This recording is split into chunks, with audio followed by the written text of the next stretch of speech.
Viene la doctora Constanza Ovalle Gómez.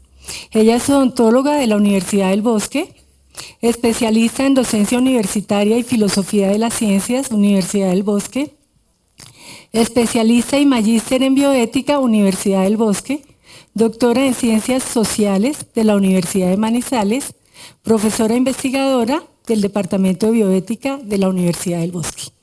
La doctora Constanza, pienso yo, que de pronto nos trae algunas probabilidades de posibles soluciones a lo que estamos viviendo, pues su conferencia se llama La bioética como factor de desarrollo humano. Esta mañana uno de los panelistas nos decía que definitivamente teníamos que empezar a pensar con una mente bioética. Probablemente ese pueda ser un elemento que nos ayude en la transformación que estamos necesitando. Buenas tardes.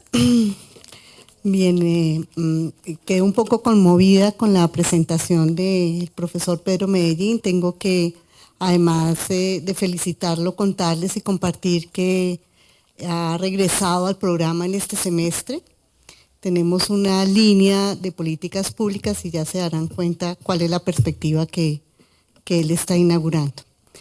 Bueno, sí he titulado esta conferencia La bioética como factor del desarrollo humano.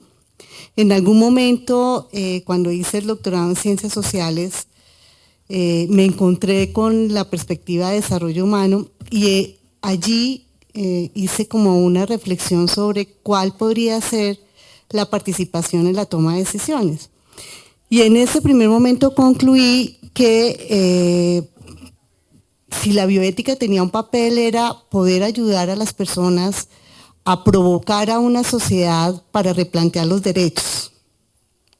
Después de que escucho al profesor Pedro Medellín, digo, bueno, sí, quizás no son solo derechos, también son deberes. Bueno, eso es lo que, digamos, en algún momento voy a contarles y a compartir con ustedes. Y hoy lo que voy a presentar es la discusión de un caso que nos ha conmovido, pero que además considero que nos lo podemos llevar a la casa cada uno de nosotros e intentar reflexionar sobre él. Hoy como que los astros se han puesto de acuerdo porque Argentina es un país invitado. Entonces el caso que yo he tomado es de una directora de cine que se llama, de Argentina, que se llama Lucía Puenzo.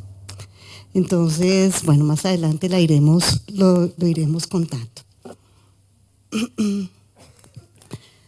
La bioética se ha pensado como un campo inter, multi y transdisciplinario que reúne varios conocimientos, discursos y prácticas en torno a la reflexión ética que surge de las implicaciones, investigaciones, usos, desarrollos de los avances tecnocientíficos, especialmente de las biotecnologías.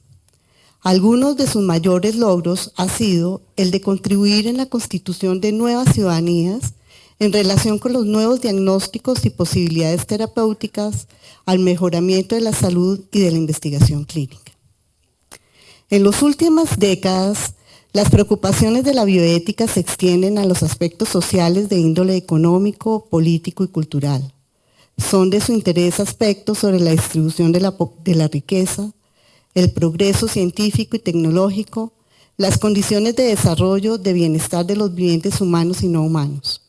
Persiste la interpelación bioética en cuestiones de acceso a los servicios y distribución de los recursos en salud, las crisis del hábitat, la protección de los derechos humanos.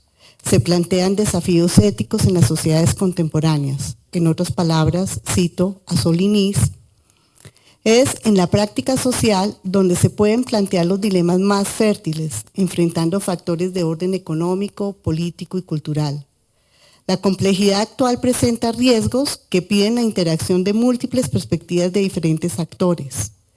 Esto es el proceder dialógico de la realidad bioética que se resuelve discutiendo y acordando. Es aquí donde las políticas y las leyes locales más eficaces pueden surgir porque el acuerdo, tras una confrontación, debidamente argumentada entre visiones distintas, es la base de su legitimidad. Cierro comillas. La propuesta de desarrollo humano en los años 90 de CEN, entre otras cosas, interrogó a la economía en sus fines. ¿Esta deberá seguir preocupándose por la riqueza o bien debe asumir un reto mayor por comprender el fenómeno de la pobreza? Esta, en mi opinión, es una pregunta ética, que aun cuando intimida a algunos, a otros les ha planteado un gran reto. Ya las cifras del Producto Interno Bruto, el aumento de las rentas personales, la industrialización, los avances tecnológicos o modernización social, es comparado con un índice de pobreza multidimensional que involucra datos acerca de la salud, nutrición, mortalidad infantil, de educación, matriculación escolar, años de instrucción, niveles de vida, bienes, piso, agua, electricidad, saneamiento. Hoy además nos preocupamos por medir el grado de felicidad, que es una pregunta que le tenemos guardada a Pedro Medellín más adelante. ¿En qué puesto estamos en Colombia con este grado con respecto a la corrupción de la que nos habló? De una estadística de riqueza se pasa a una métrica de calidad de vida. Esta entendida como la posibilidad de realizar el proyecto de vida, o mejor, las libertades que cada ciudadano valora. Como se dijo en el programa de las Naciones Unidas para el Desarrollo Humano en los años 90, abro comillas, la verdadera riqueza de una nación está en su gente. El objetivo básico del desarrollo es crear un ambiente propicio para que las personas disfruten de una vida prolongada, saludable y creativa. Cierro comillas. Este giro, que centra la atención esta vez en las personas, se sigue del cuestionamiento acerca de qué es capaz de hacer y ser una persona, qué oportunidades tiene para su funcionamiento. Pregunta que se inscribe en un análisis de las capacidades que contempla, abro comillas, de la profesora Nussbaum, qué capacitación real tiene la gente para vivir, cierro comillas. La propuesta de una lista de cosas que la gente debe ser capaz de hacer y ser, en palabras de su autora, solo tiene una vaga resonancia normativa, que en comparación con el tradicional enfoque de los derechos fundamentales, abro comillas, es retóricamente más directo, cierro comillas. La discusión de la autora me permite plantear a la bioética, o mejor, a la educación en bioética, como un factor de desarrollo humano. Mediante instrumentos argumentativos, reflexivos y críticos que la bioética ha venido incorporando en el análisis de los dilemas y problemas que enfrenta, se dispone de argumentos suficientes para dar fuerza a esta idea. Se demanda una reflexión moral acerca de los asuntos que ocurren en nuestro alrededor. Se propone la educación en bioética como referente a tener en cuenta, dado el compromiso social a que se aspira con una política de desarrollo humano. Esta se centra su expectativa en las capacidades que aspiran ser, según su autora Marta Nussbaum, principios políticos que puedan subyacer a las constituciones nacionales, cierro comillas, y que su implementación dependerá de cada uno de los ciudadanos. En este sentido, se piensa en la bioética como uno de los factores que vinculan al ciudadano con dicho compromiso social. Para este fin, en un primer momento, se identifican los aspectos centrales de una metodología que permite asomarse de manera comprensiva a los problemas y dilemas que afronta la bioética. En un segundo momento, se expone un caso que intenta ilustrar los aportes de la bioética en la construcción de nuevas ciudadanías con un compromiso social y con capacidad de reflexionar equilibradamente.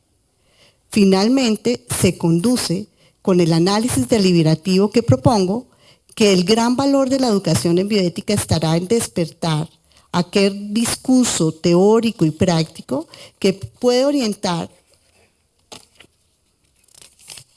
en las decisiones vitales y que de igual manera contribuirá en la conformación de una ciudadanía participativa, conocedora de los problemas, con la posibilidad de comprender y aportar en la solución de los problemas sociales, que deja además un margen, como lo sugiere Nussbaum, para que las personas mantengan relaciones particulares con las personas, desde unas experiencias particulares de alegría o tristeza hacia otros sentimientos más generales o inclusivos. Bases conceptuales de un método de razonamiento de los problemas y dilemas de la bioética. Con la idea de establecer algunas diferencias entre la bioética, la moral y el derecho, se suele decir que la moral es prescriptiva en lo privado, el derecho es prescriptivo en lo público, entre tanto, la bioética es deliberativa. Me sirvo esta diferenciación para decir que un procedimiento o método para realizar algún análisis precisa ser deliberativo. También significa que la bioética se aparta de una gran tradición ética, la normativa. Esto es, la ética contribuye conceptualmente y participa deliberativamente con otras, como la economía, el derecho, la biología, etcétera, en la construcción del campo de la bioética. Sin embargo, es precisamente con la ética que se exploran, abro comillas, la experiencia moral de universalidad y diversidad, cierro comillas. Es con la ética que se examinan los valores, hoy en día los conflictos de valores con el fin de definir nuestros deberes y facilitar la toma de decisiones correctas. Por tanto, es una disciplina teórica y práctica al mismo tiempo. Su gran contribución a la bioética, la deliberación. Esta ya está presente en Aristóteles. Acude a ella con la manera de poder alcanzar juicios prudentes. Es un atributo humano, si se me permite, que orienta las acciones. En palabras de Aristóteles, abro comillas, es prudente, es el que sabe deliberar. La buena acción es su fin. Ajustándose a los cálculos de la razón, acierta con lo mejor de lo que puede ser realizado por el hombre. En este sentido, la prudencia, que es posible gracias a la deliberación, es de uso diario, un hábito práctico, verdadero, acompañado de la razón. Es, por tanto, evidente, la prudencia es una virtud y no un arte. Cierro comillas. Más adelante se concibe la deliberación ya no solo como un intento de un individuo, sino también de un grupo por resolver un problema desarrollando y evaluando sus creencias, principios, valores, con el fin de llegar a una conclusión. Conclusión que surge de un proceso evaluativo, deliberativo, cuya finalidad, según Dewey, citado por Gracia, será la toma de decisiones razonables, responsables o prudentes. Mientras deliberamos, consideramos cuál sistema de acción es el más adecuado, estará moralmente justificado y se basa en razones morales más convincentes. En últimas, lo que se busca es una decisión óptima mediante un proceso deliberativo con el que se aprende a proyectar, a hacer un análisis inteligente de los hechos, un estudio de los valores implicados dentro de un contexto y circunstancias concretas, identificar los deberes y prever las consecuencias de cada una de las acciones que se estimen convenientes para una situación que por su complejidad nos exige un juicio crítico y prudente. Veamos un ejemplo.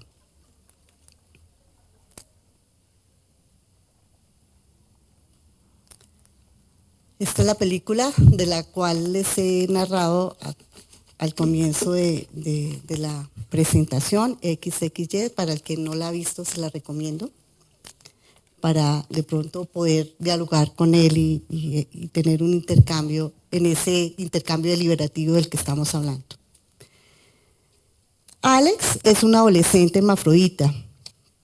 Vive con sus padres, Kraken y Zully, en las afueras de Piriápolis, Uruguay, en una casa en la playa contra el océano Atlántico. La familia decidió mudarse a esta tranquila aldea de pescadores porque en su país natal, Argentina, no se sentían a gusto. Les preocupaban los comentarios y actitudes que la gente podría tener con respecto a la ambigüedad sexual de Alex.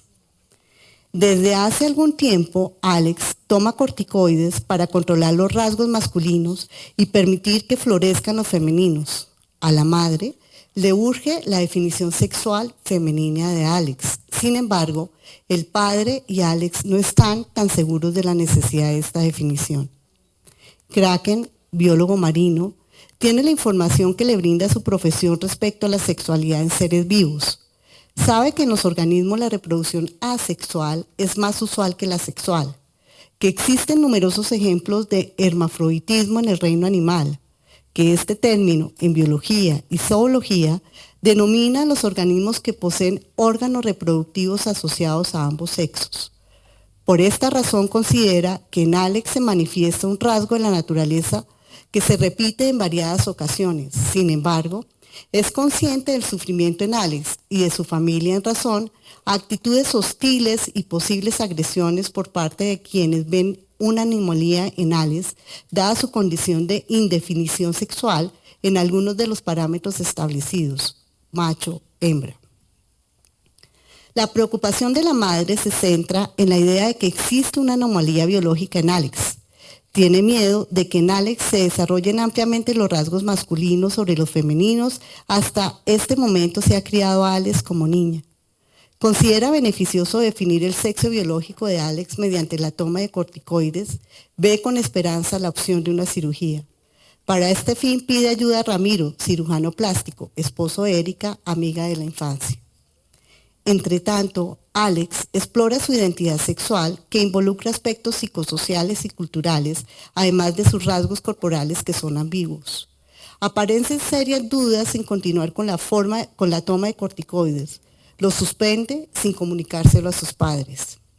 Alex conoce a Álvaro, el hijo de Ramiro, y Erika, quien es un joven contemporáneo a Alex. En la convivencia de Alex y Álvaro se establece una atracción que conlleva a una relación sexual homosexual placentera para ambos. Esta relación, en una ocasión, fue interrumpida por la presencia de Kraken y se generan inquietudes y distanciamientos entre la pareja. El colegio para Alex se tornó desagradable. Uno de sus amigos, atraído por Alex, se entera de su hermafroditismo y decide contarle a sus compañeros. Esto desencadena hostigamientos, ridiculizaciones, señalamientos cotidianos, hasta el punto de que un grupo de ellos quiso violar a Alex en una ocasión. Kraken se acerca a Alex. Se preocupa por entender y escucharle sobre sus inquietudes con respecto a su condición sexual. Bien, en adelante vamos a intentar hacer el análisis. Vamos a pensar que somos ese cirujano plástico al que nos están pidiendo una recomendación. Entonces, ¿cuál podría ser el análisis desde la bioética que le podemos proponer a este cirujano? ¿Cuál sería la determinación de los problemas morales? Algunos de los que hemos identificado con esta narrativa. Primero, el desplazamiento de Alex y su familia. Buscan mayor privacidad, no quiere que se sepa del hermafroditismo de Alex por temor al rechazo de quienes lo rodean. 2. La ambigüedad sexual de Alex plantea problemas de convivencia en su familia. 3. La madre considera como necesario y beneficioso que Alex se defina por una sexualidad femenina mediante la toma de corticoides y una cirugía correctiva de sus genitales. Entre tanto, Alex y Kraken se resisten a esta iniciativa. Otro, vulneración del respeto a autonomía de Alex. La madre presiona a Alex para que se realice la definición de sexo mediante la posibilidad de la cirugía y la toma de corticoides. En general, es considerada la ambigüedad sexual como una anomalía biológica. Por este motivo existe un conocimiento limitado de la sexualidad humana. La sexualidad de Alex es vista como un asunto meramente biológico. No se repara por los aspectos psicosociales y culturales en el entendimiento de la evolución sexual de Alex. Alex y Álvaro comparten inquietudes sobre la sexualidad. Se plantean cómo la ambigüedad sexual no se ajusta a la norma. Lo más usual se clasifica como una condición heterosexual que es valorada por la mayoría como de normalidad. Temores de la madre con respecto a la expresión de los rasgos masculinos sobre los femeninos. Ridiculizaciones, actitudes sociales de rechazo, de exclusión, de discriminación, hostigamientos, hasta el punto de agresiones que afectan la integridad física y emocional de Alex.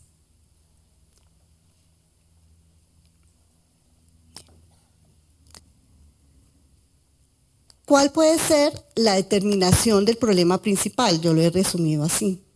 Hay una afectación del respeto a la autonomía de Alex, que sería el derecho a tomar una decisión informada y libre con respecto a su sexualidad. Son múltiples las presiones que recibe a diario de quienes la rodean: hostigamiento, ridiculización, marginamiento, odio, e incluso para algunos Alex es un ser anormal, objeto de tratos degradantes que afectan su dignidad e integridad. Valores que hemos identificado: respeto de la diversidad sexual, respeto de la autonomía, protección de la beneficencia, reconocimiento de sus derechos, entre esos el derecho al libre desarrollo de su personalidad, la representación que uno esperaría que tuviera instrumentos jurídicos protectores, igualdad de derechos fundamentales independientemente de la raza, el credo, la condición sexual, su dignidad, vulnerabilidad, integridad, calidad de vida y sentido de la vida, privacidad, intimidad, protección de la salud, inclusión social, entre otros. Conflictos de valores. Uno diría, bueno, voy a escoger entre todos esos valores, ¿cuáles vamos a analizar? Que es una discusión que hemos tenido muy acalorada con Felipe. Entonces quiero comentar algo sobre eso. Bien. Por un lado está el respeto de la autonomía de Alex versus la protección de la beneficencia. ¿De quién? Dada la necesidad y la expectativa de Sully de beneficiar a Alex con una definición de su sexualidad mediante el uso de corticoides y una cirugía correctiva. En ese sentido, ¿cuál podría ser el primer curso de acción? Un primer curso de acción sería, por supuesto, respetar la autonomía de Alex. Es decir, que Alex tomará la decisión con respecto a su cuerpo y a su sexualidad. Alex es adolescente. En los términos con la doctrina del menor maduro, los jóvenes son considerados como sujetos de derechos. Son activos, participativos y creativos, con capacidad de modificar su entorno, de ahí que son capaces de tomar decisiones por sí mismos. Existe un cierto consenso que los jóvenes empiezan a alcanzar su madurez moral entre los 14 y 15 años y con mayor seguridad a los 18 años.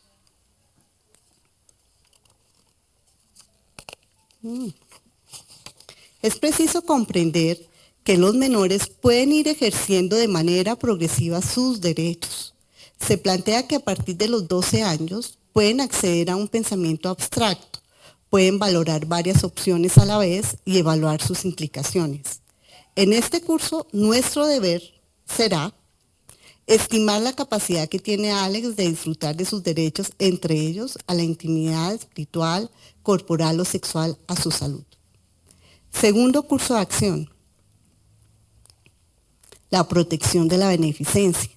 Corregir la ambigüedad sexual de Alex mediante una cirugía y el uso de corticoides con la solicitud de la madre.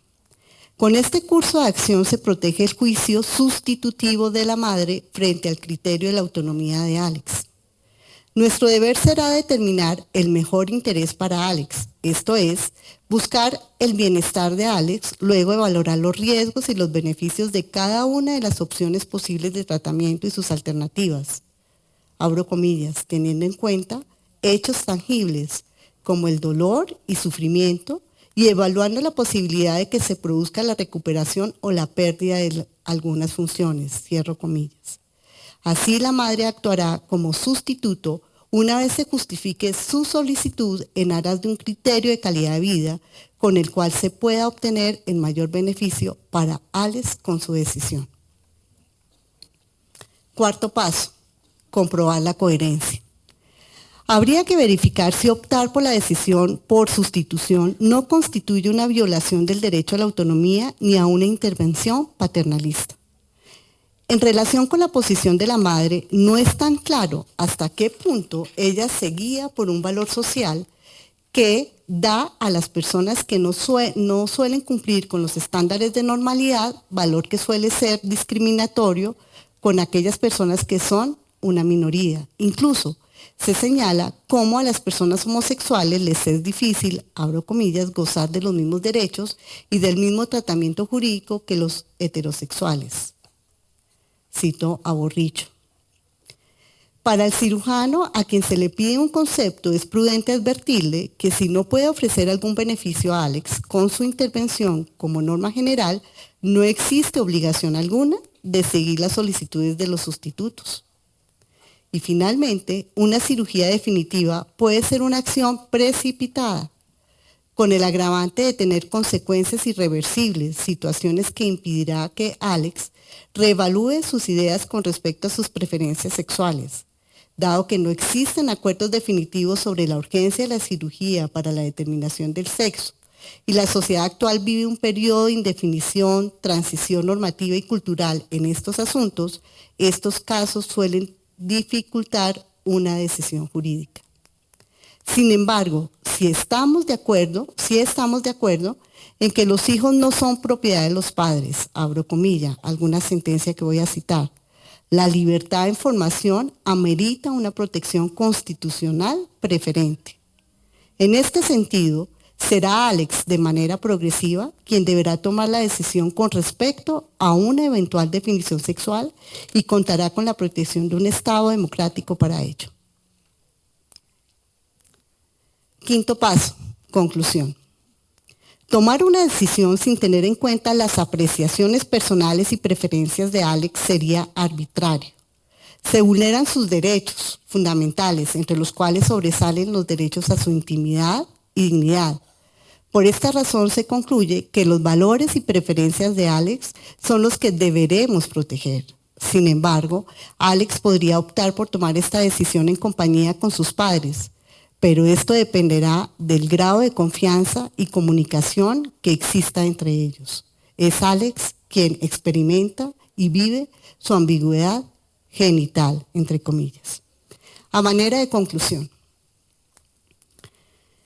quisiera dar un espacio a discusiones del público, pero por razones de tiempo no me es posible hacerlo.